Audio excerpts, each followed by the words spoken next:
안 되고 빨리 찍어야 돼. 1분에 한 문제 푼다 생각하고 후딱 찍어. 서너 번 읽는다고 절대로 답이 안 나와. 참고로요, 요 문제는 내가 만들었지만 지문은 내가 만드는 게 거의 없고요. 최근 한 7년, 8년 정도 기출문제를 다 모은 거야. 기출문제 지문을 모아서 내가 문제를 만들었기 때문에 다만 그게 3, 4, 5라고 5, 6월 4개월 드릴 텐데 3, 4, 5는 그리 조금 더 기초적으로 5, 6월은 조금 더 심화적으로 이렇게 해가지고 수준을 높일 거야. 자, 그러면 다 푸셨으면 이제 풀이로 들어갈 거니까 봐봐요. 1번에 몇 번 찍었어? 4번 찍은 사람이 많더라고. 4번은 봐봐. 채권 양도, 채무 면제, 채가 준물건액이라 했는데 왜 4번 찍어? 자, 1번 갑니다. 계약 해지는 상대방 있는 단독이 맞죠? 그 다음에 유언하고 재단법인 설립은 전형적인 뭐라고? 상대방 없는 단독이고, 매매교환 임대차는 채권행위죠. 다시 매매교환 임대차는 채권행위야. 따라서 옆에다가 채권행위 옆에다 뭐라 적어야 돼? 의무부담행위. 줄여서 그냥 부담행위라고 적어도 돼. 다시 채권행위는 어디에 속한다고? 부담행위. 되겠어? 그 다음에 채권양도 채무인수는 준물건행위죠. 준물건은 어디에 속해? 처분행위에 속한다고 그랬잖아. 어디에 속한다고? 처분행위고. 그래서 채권 양도, 채무 면제, 그 다음 또 하나 있죠. 뭐 있어? 지식재산권 양도, 무채재산권 양도는 뭐라고? 준물권 행위잖아. 5번의 저당권 설정은 이전적 승계야? 설정적 승계잖아. 저당권 설정, 설정적 승계.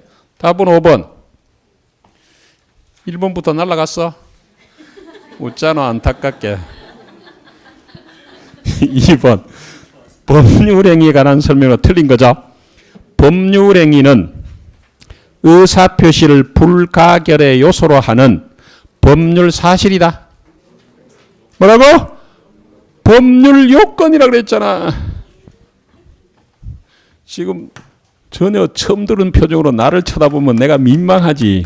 아까 의사표시는 뭐라 그랬고? 법률 사실이고, 그 다음에 법률 행위는 뭐라 그랬어? 법률 요건이라 했잖아. 어느 동네인지 조금 꼭 기억해달라 그랬잖아. 자, 법률 얘기는 어느 동네에 있다고? 법률 요건이야. 그래서 1번이 바로 틀렸어. 2번도 또 나갔어. 2번. 법률행위는 의사표시를 불가결의 요소로 하죠. 따라서 의사표시가 없는 법률이 있을 수가 없다. 다시 의사표시가 없는 법률이 있을 수 없어. 3번의 의사표시 자체에 하자가 있죠. 그러면 법률행위 효력에도 영향을 뭐라고? 미치게 될 것이고, 당목이 당사자 목적 의사표시는 법률행위 뭐라고? 일반 성립요건, 일반 성립요건이고, 법률행위가 효력 요건을 갖추지 않았죠. 효력 요건을 갖추지 않으면 당사자가 원한 대로 효과가 발생하지 않을 것이다. 답은 1번. 3번에 반설서 범위로서 무효인 것으로 묶인 것인데 103조가 전형적으로 이렇게 문제가 잘 나와. 기업, 관계 당사자, 전원의 합의로 이루어진 중간생략 등기는 사유세 반환 행위 이다이다? 아니죠. 아니죠. 이건 단속규정 위반이지 사유세 반환 행위는 아니다. 니은 처음부터 보험사고를 가정해서 보험금을 취득할 목적으로 체결한 보험계약, 이거는 사유세 반환에서 무효 맞죠? 공무원의 직무행위에 관해서 부정한 청탁하는 대가로 금전 지급할 때 이것도 당연히 사유세 반환이에요. 티급만 조금 주의하시면 되죠. 리을 소송에서 증언을 조건으로 다시 한번 줄 거 볼래요?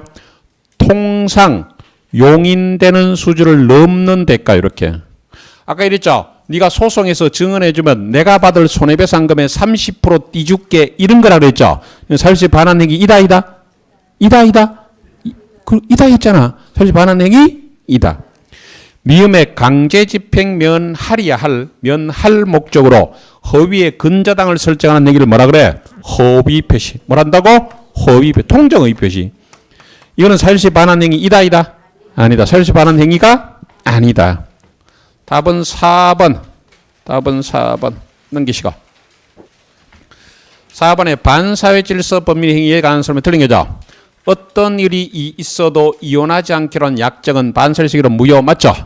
자, 2번 첫 계약의 대가로 아파트 소유권 이전해 줬다면 부당이득으로 반환을 청구할 수 있다. 그냥 없다 하지 말고 부당이득도 아니야. 적어봐. 불법 원인 급여로 그 반환을 청구할 수 없다. 불법 원인 급여로 그 반환을 청구할 수 없어. 그래서 정확하게 말하면 앞뒤로 다 틀린 거야. 부당이득이란 말도 틀렸고 반환 청구할 수 있다는 말도 틀린 거야. 뭐라고? 불법 원인 급여로 그 반환을 청구할 수 없다. 3번에 부동산의 이중매매는 원칙 유효죠. 따라서 등기를 이전받은 제2매수인이 적법하게 소유권 취득한다. 4번에 제2매수인이 매도인의 배미에 뭘 했다고? 적극 가담해서 부동산을 이전매매했다면 반설수행위로 무효로 가죠. 4의 경우 제1매수인은 제2매수인에게 소유권을 직접 청구할 수는 없다. 그 직접이란 말 밑에 적어. 매도인을 대위하여 청구할 수 있다. 매도인을 대위하여 청구할 수 있다. 직접은 안 돼요. 답은 2번. 5번에 불공정한 법률행위 제104조에 관한 설명으로 옳은 거죠. 1번 경매나 무상계약 밑에다 증여라고 적어. 제일 대표적인 증여잖아. 그래서 경매나 증여와 같은 무상계약에서도 불공정행위가 적용된다? 적용된다 안 된다? 안 돼. 그래서 경매나 무상계약 증여가 불공정한 행위는 아니다. 이번에 불공정한 법률행위가 성립해야 한 요건인 공박, 경솔, 무경은 모두 구별이 된다? 아니죠. 하나만 갖추면 된다. 뭐라고? 하나만 갖추면 된다. 하나만 갖추면 된다. 하나만 갖추면 된다. 3번 대리인에 의해서 법률행위가 이루어졌죠. 궁박 상태는 본인 기준 맞아? 궁박 상태는 본인 기준이야. 본인. 이게 답이고. 궁박 상태는 본인이야. 경솔 무경의 대리인이야. 급부와 반대급부 사이에 현잠 불균형이 존재하면 궁박 경솔은 추정된다. 추정되지 아니한다. 추정되지 아니한다. 5번에 불공정의 양당사라는 말 줄 거. 이런 말에 꼬이면 안 돼. 양당사자는 이미 이해한 것에 반환 청구할 수 있다. 아니 없다 하지 말고 자 양당사자는 반환 청구할 수 있다. 틀렸잖아. 왜 틀렸어? 예, 잠깐 들어봐. 그냥 먼저 말부터 할게. 요게 피해자는 반환 청구할 수 있잖아. 폭리자는 반환 청구를 그래서 틀린 거야. 그럼 양당사자 밑에다 적어봐. 폭리자는 불법 원인 급여로서 불법 원인 급여이므로 반환을 청구할 수 없다. 폭리자는 불법 원인 급여이므로 불법 원인 급여했기 때문에 반환을 청구할 수 없다. 그래서 양당사자니까 틀렸어. 왜? 폭리자는 반환 청구할 수 없기 때문에 틀렸단 말이야. 자, 답은 몇 번? 3번. 6번에 틀린 거. 법률행위 해석은 결국 의사표시 해석. 그까지는 맞는 것도 틀린 것 같아. 그렇죠? 다시 법률행위 해석은 결국 뭐라고? 의사표시이야. 그런데 당사자의 내심적 의사를 확정해. 내심적 의사가 아니고 뭐요?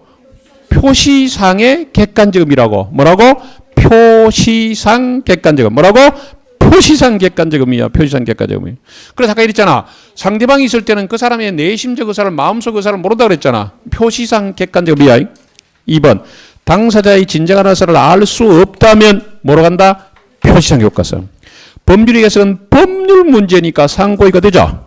4번, 5번 아까 해줬죠. 관습법은 법적 규범이기 때문에 뭐고? 법원이 직권으로 확정이 되고 사실인 관습은 관행이기 때문에 당사자가 붙잡는다고 주장 입증입니다. 답은 몇 번?